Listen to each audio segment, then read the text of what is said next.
Welcome back. Let's do a little bit more fun with text. This is actually the fun video. The other one was more pragmatic. This is where I can show you some of the kind of wonderful, crazy things that you can do with text. I'm going to just focus on a single word, a large word, just so you can see things more clearly. And we'll start again on this plain green background, but then at the very end, we'll move to a couple of pixel layers so you can see how that would work. So this is a 200 point text on this green background. I've got it zoomed out a little bit and you'll see why, because we are going to start on the very fun layers style panel, and you've been there before. I'm actually just going to go ahead and just move this over a little bit, because you might remember when we go into the layers style panel, click here, this takes up a lot of room. Okay, so, and there's no way to make it smaller. So we'll just do it like that. We've been here before. We've done some blending options. I'm not going to show you absolutely everything. You can see there's tons of stuff that you can do here. But I am going to show you a couple of the sort of more impressive tools. And of course, this is a really complex panel. Every time you click on something, there's 50 more options. Some of them are intuitive, some of them are not. So you really will have to spend some time just sort of exploring and playing around. Pretty fun panel to play with. We're going to start with bevel and emboss. And as soon as, of course, I click on it, it gives me all sorts of options. I'm going to leave contour and texture alone for now. I might click on texture really quick just to keep things relatively simple. So when we get here, you can see that we have nothing has happened yet, but it will soon. And you can see that it's already showing up as a filter here. So we have inner bevel, outer bevel, emboss, pillow emboss, and stroke emboss. And all of these can be pretty impressive. We'll go ahead and start with the outer bevel. And we'll go ahead and increase the depth so you can see this. And we'll increase the size. Ooh, there we go. And we'll soften it, although I don't love softening. And you can see it's actually just adding this amazing kind of outer structure to it that dips into the green, which is really fun. So let's go ahead and leave those settings, and we'll try inner bevel, which you can see gives it a nice, goes inside of the letters so that the dimension is inside. You can actually change this to chisel hard, chisel soft, so it looks more carved out. You can then play with all of these. The angle can be interesting because that's changing the angle of the shadow. And so you notice that when you're in certain angles, we actually lose that hard shadow. So this is definitely something to play with. There we go. I'm taking the global light off just so we have something a little more dramatic.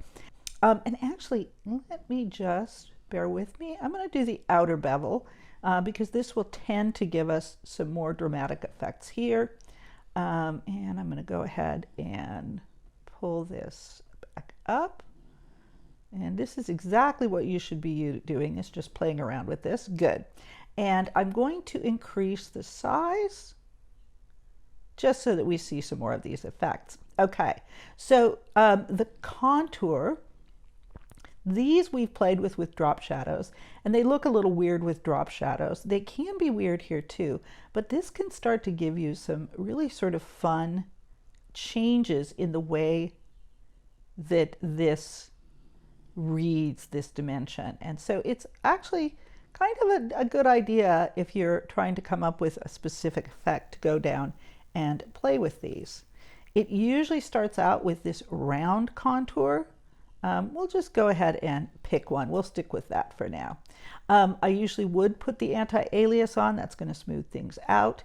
And notice here that we have two highlight modes, highlights and shadows, and we have color choices and we have blending modes. And they've defaulted into screen and multiply, and they've defaulted into a 50% opacity. But these are all things that you can play with. I can change the color. I know it gets overwhelming. I can change the blend mode.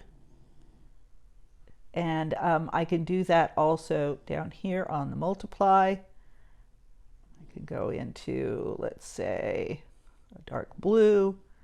And so we can continue to just really play with all of these. And I can even take it back up to normal, so it's just a solid color. So endless fun just with this one choice.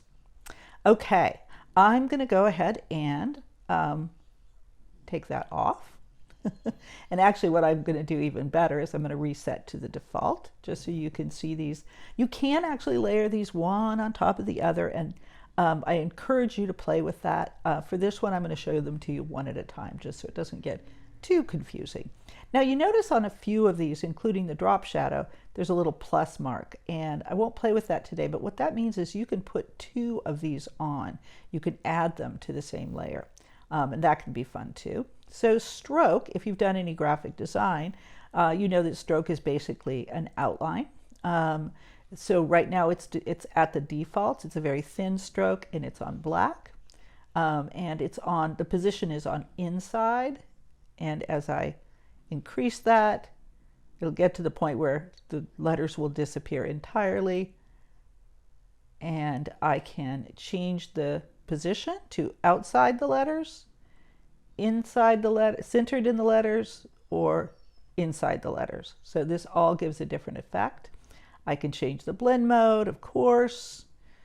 I'm going to go back to normal just for now. I can change the opacity of it, and of course I can change the color. So all of those things, super fun, and you can combine those with the other modes. Okay, so we're going to reset that and go ahead and take stroke off. We'll go to inner shadow. Inner shadow